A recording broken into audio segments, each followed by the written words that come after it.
महाराज जी ने कहा कि क्या है ये, तो घड़ा पहले रखे हैं, प्रणाम बाद में किए हैं। तो भगवान पहले घड़ा की तरफ देखे, प्रणाम बाद में आने के बाद वो पहले प्रणाम करते तो महाराज आशीर्वाद भी देते। जैसे कोई लोग महाराज को दक्षिणा पहले पकड़ा देता है, प्रणाम बाद में करता है, तो महाराज जी की दृष्टि दक्षिणा में चली गई, तो आशीर्वाद देना। अब सुखदेव महाराज प्रभु तो ब्रह्मनिष्ठ है, परंतु वो देख रहे हैं कि घड़ा काहे को रखा है, तो घड़ा में उनकी दृष्टि चली गई, तो प्रणाम करते रहे। प्रणाम के बाद उनका कोई उत्तर नहीं मिला। अब वो तो स्वयं ब्रह्मनिष्ठ है, उनका चित्त ब्रह्मनिष्ठ ब्रह्म में है, तो सारे गतिविधियों को भी जानते हैं, भूत भविष्य वर्तमान तीनों को जानते हैं सुखदेव महाप्रभु। तो देवता लोग कहते हैं कि महाराज ये अमृत है, तो इसका क्या होगा।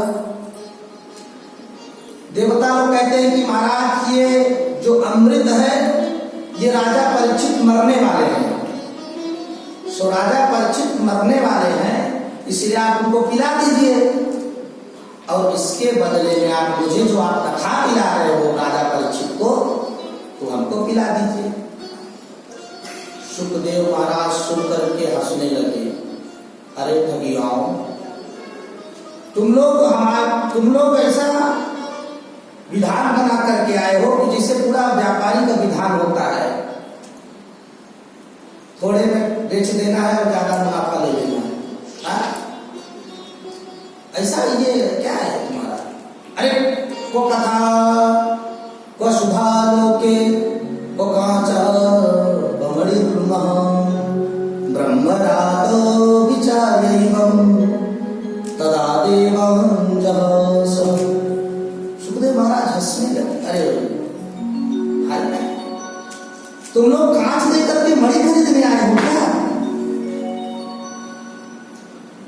ये तुम्हारा जो स्वभाव है ये व्यापारी जैसा लग रहा है। भाई तुम कांच दिखा करके और मणि लेके जाना चाहते हो। तो सुखदेव जी महाराज का कहना है कि भाई विनिमय यानी कि अदला बदली उसकी की जाती है जो वस्तु दोनों बराबर की। तो आप मेरा ले लो, मैं आपका ले लेता हूं। परंतु आप कांच देकर के मुझसे करोड़ों की मणि लेके जाना चाहते हो, ये तो संभव नहीं है। और तुम लोग ऐसा विचार बना करके आए हो, तो ये भी संभव नहीं है। तुम श्रोता बन करके आते तो मैं तुम्हें कथा रसपान कराता, परंतु तुम्हारा भाव व्यापारी जैसा है, इसलिए तुम इसके अधिकारी नहीं हो। न ददौ स कथामृतम् अभागांस्तांश्च विद्याय न ददौ स कथामृतम् श्रीमद्भागवती वार्ता श्रवणामपि दुर्लभम्। यह देवताओं के लिए भी अत्यंत दुर्लभ है। श्रीमद्भागवत नहीं दिया और डांट के भगा दिया। डांटना ही हो गया, इतने बड़े देवता और सुखदेव महाराज साधु, तो अपमान समझ गए। हम देवताओं का कोई इज्जत नहीं। सुखदेव जी महाराज हमें डांटा, भगा दिया। ब्रह्मा जी के पास गए शिकायत लेकर के। जब शिकायत लेकर के ब्रह्मा जी के पास गए तो ब्रह्मा जी ने कहा किम कारण आगच्छतः, कि आपका आने का कारण क्या है। तो देवताओं ने कहा महाराज मैं मृत्यु लोक से आ रहा हूं, राजा परीक्षित श्राप लगा है, मरने वाले हैं। और सुखदेव महाराज भागवत कथा बता रहे थे, पिला रहे थे, तो हमने सोचा कि थोड़ी सी अमृत अपनी दे देते और उसके बदले में हम लोग भी थोड़ा सा कथा वथा सुन लेते तो मनोरंजन हो जाता। क्योंकि देवलोक का भी वही टेंशन, वही चिंता, वही सब चलता रहता है, तो कुछ हम लोग का भी थोड़ा यहाँ समय परिवर्तन हो जाएगा तो आनंद आ जाएगा। भगा दिए, डांटे नहीं खिलाऊंगा तुम्हें। और बताते हैं कि तुम्हारी जो तुम्हारा अमृत है वो कांच है और हमारा अमृत जो है वो मणि है करोड़ों की। इतनी महिमा बताई है अपनी भागवत कथा की और हमें डांट दिया महाराज, निवारण करिए। ब्रह्मा जी ने कहा ऐसी बात है तो हाँ ठीक है, देख लेते हैं कि इसका क्या प्रभाव होगा। तो जैसे ब्रह्मा जी मुश्किल से 7 प्रतिपल बीता होगा, 7 सेकंड से भी कम बीता होगा, तो यहाँ मृत्यु लोग बातें करते ब्रह्मा जी का 7 दिन निकल गया। राजा परीक्षित मोक्ष प्राप्त करके सुंदर विमान में बैठ करके सत्य लोक को जा रहे थे। तो ब्रह्मा जी देखे तो आश्चर्यचकित हो गए। राज्यो मोक्षम तथा वीक्षम धाता विस्मिता सत्यलोके तुलां बद्ध्वा तौलयत् साधनान्यथा।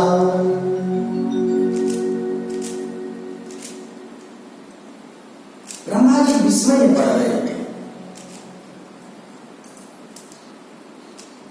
और देखे कि वास्तव में परीक्षित महाराज मोक्ष के अधिकारी हो गए।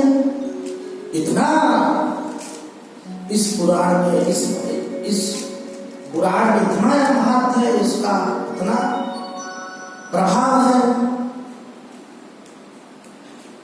तो ब्रह्मा जी ने कहा ऐसा करो, देवताओं तराजू लाओ, सत्यलोक से तराजू लाओ, क्योंकि सत्यलोक की तराजू ठीक होती है, नहीं तो आजकल की जहां की तराजू है सब में थोड़ा सा कुछ लगा रहता है।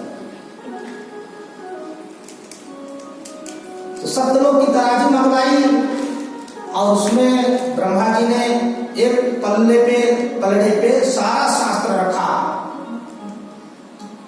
और दूसरे पलड़े में श्रीमद् भागवत महाशास्त्र को रखा। तो ब्रह्मा जी देखे तो बहुत चक्के हो गए। लघुन्यान जातानि गौरवेदं तदा ऋषिगणा सर्वे विस्मयं परमं ययौ।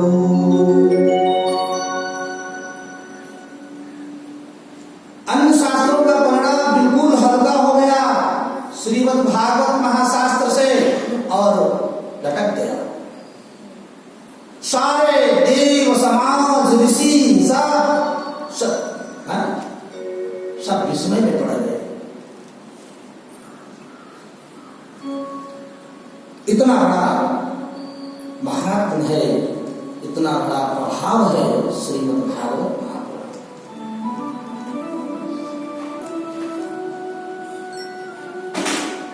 तो शौनकादिक ऋषियों ने पूछा कि महाराज जब इतनी बड़ी विशेषता इस भागवत शास्त्र की है, इसको 7 दिन में ही कैसे चटपट कर देते हैं? इसको थोड़ा विस्तार से बताना चाहिए, सुनाना चाहिए, तो उसमें आनंद आए सुनने में। तो सूत जी महाराज कहते हैं कि ऋषियों इसकी परंपरा शौनकादिक ऋषियों ने आरंभ करी और इसके बाद देवर्षि नारद जी को सुनाई और इसके बाद सुखदेव महाप्रभु राजा परीक्षित को सुनाई। इसी से इस 7 दिन का इसका अनुष्ठान है, 7 दिन का इसका अनुष्ठान माना जाता है।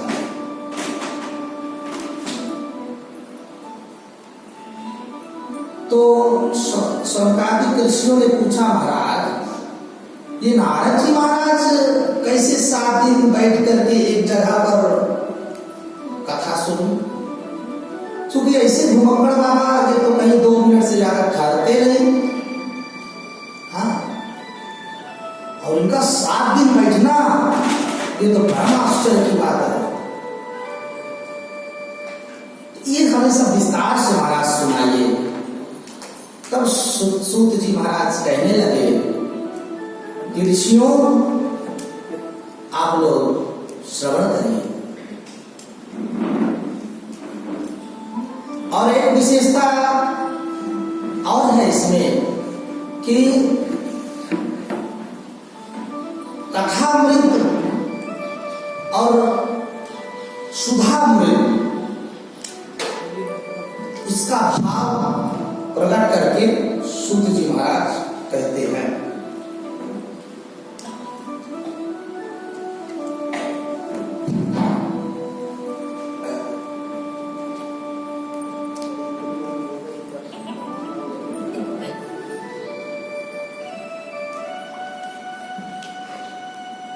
बोलो जय श्री कृष्ण, जोर से बोलो राधे राधे। ऐसा बोलते रहेंगे ना तो कथा सुनने में मन लगेगा। चूंकि मनीराम का कोई भरोसा नहीं है, कब कहाँ निकल जाते हैं हिसाब किताब और क्या करने के लिए, तो इनका भरोसा नहीं है। और इधर आकर के हम जब बैठते हैं तो थोड़ा से काट पकौड़ा ज्यादा हो जाता है तो निद्रा देवी अपना बहाना मार के आ जाती है। तो बीच बीच में जय श्री कृष्ण बोलते रहोगे जोर से, तो इसमें दो फायदा मिलेगा कि मनीराम कहीं जाने नहीं पाएंगे और निद्रा देवी आने नहीं पाएंगे। निद्रा बस हमारे के बाद तो निद्रा देवी आ गई तो कथा गई, और मनीराम गए तो कथा गई। इसीलिए जब जोर जोर से बोलोगे ना तो जो नहीं खाया है उसी के पास निद्रा देवी बगल में बैठ जाएगी, उसके बगल में। तो जो नहीं खाया है तो मतलब धीरे से बोलता है, शर्म आती है। जोर से बोलना चाहिए, राम रामेति गर्जना। बोलो जय श्री कृष्ण, जय श्री कृष्ण। बोला नहीं है। तो इस प्रकार से तो क्या होता है, जब निद्रा देवी आने का बहाना अपना असर लगाना चाहती है हमारे ऊपर, तो जैसे कृष्ण का जयकारा, भगवान का जयकारा सुनती है तो घबरा के भाग जाती है और दूसरे के बाजू में बैठती है, दूसरे के पास जो धीरे से बोलता है तो सोचते कि ये आलसी है, इसी को पकड़ो। तो निद्रा देवी पकड़ लेती है उस आलसी को, जो भगवान का जयकारा जोर से नहीं बोलता है। सुधामृत कथामृत में क्या अंतर है, सूत जी महाराज समझा रहे। ऋषियों, सुधामृत साधारण नहीं है। जो समुद्र मंथन में इतना कठोर परिश्रम करने के बाद ये सुधामृत स्वयं भगवान अपने अंश से धन्वंतरी के रूप में प्रकट होकर के उस अमृत को स्वयं लेकर के प्रकट हुए, और वो सुधामृत आज देवताओं के पास स्थापित है। एक ही घर तो निकला था, बहुत से मटके नहीं थे, एक ही मटका, एक घर लेकर के धन्वंतरी महाराज। तो एक बार ऐसे ही महाभारत में प्रसंग है कि गरुड़ को अपने मां को दासित्व से छुटाने के लिए, जब संक्षेप में कह रहा हूं, आप सब लोग सुने होंगे कि जब इंद्रलोक पर चढ़ाई कर दिया, देवराज इंद्र ने पूछा कि महाराज काहे के लिए आए हो, तो गरुड़ जी ने कहा कि हम अमृत लेने आए हैं। वो क्या करोगे, कि हमारी माता दासित्व में है, इसलिए हम दासित्व को अपनी माता से मुक्त कराएंगे, अपनी माता को दासित्व से मुक्त कराएंगे। उसके लिए हमारी जो विमाता है वो सब है, और हमारी जो माता है सौतेली, वो लोग अमृत अपने बेटे को पिला देंगे, तो उनके बेटे लोग नाग लोग पी लेंगे, तो वो हमारी मौसी जो है वो छोड़ दो। अच्छा महाराज आप जानते नहीं हैं कि अगर नागों ने अमृत अगर पी लिया तो कितना भारी उपद्रव उस संसार में मचेगा। इसका तनिक आपने विचार किया है? गर्व जी महाराज ने कहा है देखो विचार हो चाहे सोच हो तो हमारे सामने अभी कुछ नहीं, हमको सिर्फ इतना मतलब है कि अमृत लेना है बस। देवराज इंद्र ने कहा कि ये कदापि नहीं हो सकता। गरुड़ जी ने कहा देखो कुछ भी कर लो अमृत लेके जाऊंगा। ताल ठोक करके देवराज इंद्र ने वज्र काट कर कहा मुझसे युद्ध करना होगा। गरुड़ जी ने कहा कि करो। गरुड़ जी महाराज ने झटके से सर को ढीला कर दिया। इसके बाद देवराज इंद्र समझ गए कि गरुड़ कुछ भी कर सकते हैं, इसलिए विनिमय किया। उन्होंने कहा कि देखो उपाय युक्ति सब लगाई, कहा आप तो लेके जाओ जिसे दासत्व से मुक्त हो जाएगी माता, वैसे हम आकर के हम अमृत लेकर के अंतर्ध्यान हो जाएंगे। गरुड़ जी ने कहा कि अगर इसमें सफलता नहीं मिली तो आप पुनः मैं आऊंगा। और इस प्रकार से गरुड़ जी ने अमृत लेकर के आए और ना अपनी माता से यानी कि अपनी माता को दासत्व मुक्त कराए। इधर नाग लोग जब अमृत पीने की बारी आई तो उसी समय अंतर्ध्यान हो गए अमृत लेकर के देवराज इंद्र। और उसी पुष्प पर रखा हुआ वो जो अमृत था उसी का उषा का जो आसन था उसी पर रखे थे, वही चाट कर नागों के 2 जीव हो गए। तो यानी कि अमृत के लिए देवराज इंद्र स्वयं युद्ध के लिए ललकार दिया, परंतु साधारण नहीं। तो अमृत किसको देना पड़ता है देवताओं को? तो देवराज इंद्र की सभा में वही लोग जाता है स्वर्ग में जो पुण्यात्मा, जो सदैव जीवन पर्यंत दान दक्षिणा सत्कर्म किया है, सत्य बोला है, तो वही जाएगा। और वहां पर वो एक उसको पुष्प की माला होती है जो सदैव हरी रहती है तब तक जब तक पुण्य का प्रताप रहता है खूब कर। और उसको उस पुण्यात्मा को वही माला प्रदान कर दी जाती है। और जैसे जैसे उसका पुण्य कम होने लगता है वैसे वैसे माला भी सूखती जाती है। पर धीरे धीरे क्षीणे पुण्यम मृतलोके विशन्ति, जैसे जैसे पुण्य क्षीण होते जाता है कि माला पूरी सूख जाती है तो देवता लोग धक्के मार करके पुनः पृथ्वी में मृतलोक में ढकेल देते हैं। ये प्रताप है अमृत का। परंतु भागवतामृत, सुखदेव महाप्रभु कहते हैं कि इस भागवतामृत पान करने वाले के लिए कोई नियम नहीं, तो चाहे पापात्मा हो, चाहे दुरात्मा हो, चाहे महात्मा हो, चाहे संत बैरागी हो, चाहे पुण्यात्मा हो, कोई भी हो, वो सबके लिए सुलभ है। सब लोग अंजलि लगा करके काने के कोने में भर भर करके पी सकते हैं, इतना कोई बंधन नहीं, सब लोग। और इस भागवतामृत के पीने से क्या मिलता है? तो सुखदेव जी कहते हैं कि संसार शोक मोह दुरतया, यानी मोह शोक बंधन संसार का भय सब नष्ट हो जाता है।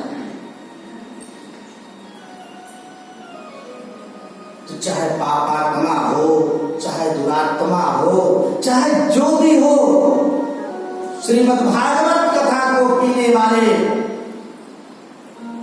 श्रवण करने वाले को परम पद की प्राप्ति होती है, जो कि पुनः आवागमन से मुक्ति मिल जाती है। संसार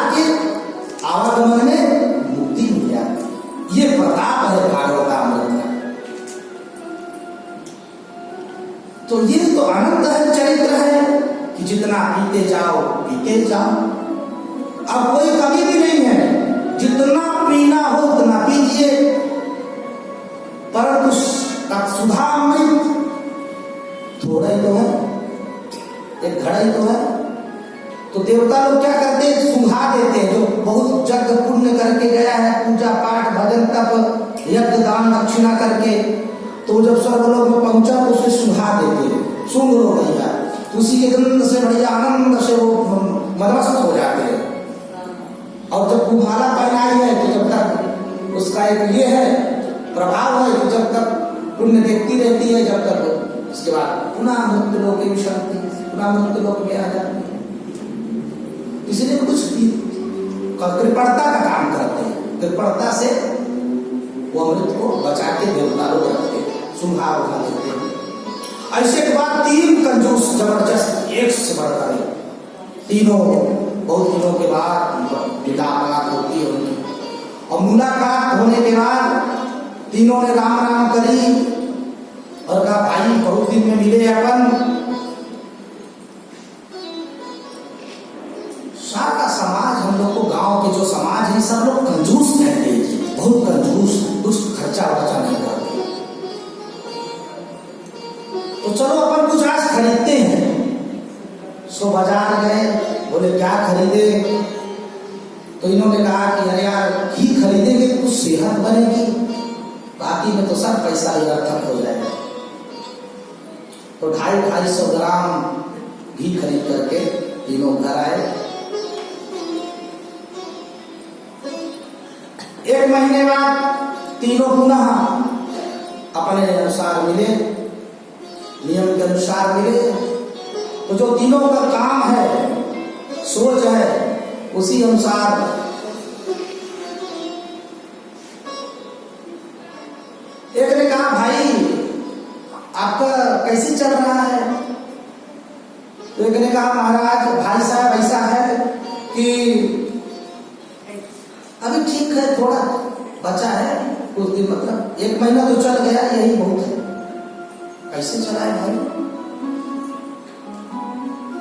तो हमारी जब रसोई में जब रोटी जब बन जाती है भाई, तो ऊपर वाली रोटी में लगा लेते हैं घी थोड़ा सा, और नीचे वाली में चुपड़ लेते हैं, और बाकी का सब चुपड़ी हुई मान लेते हैं।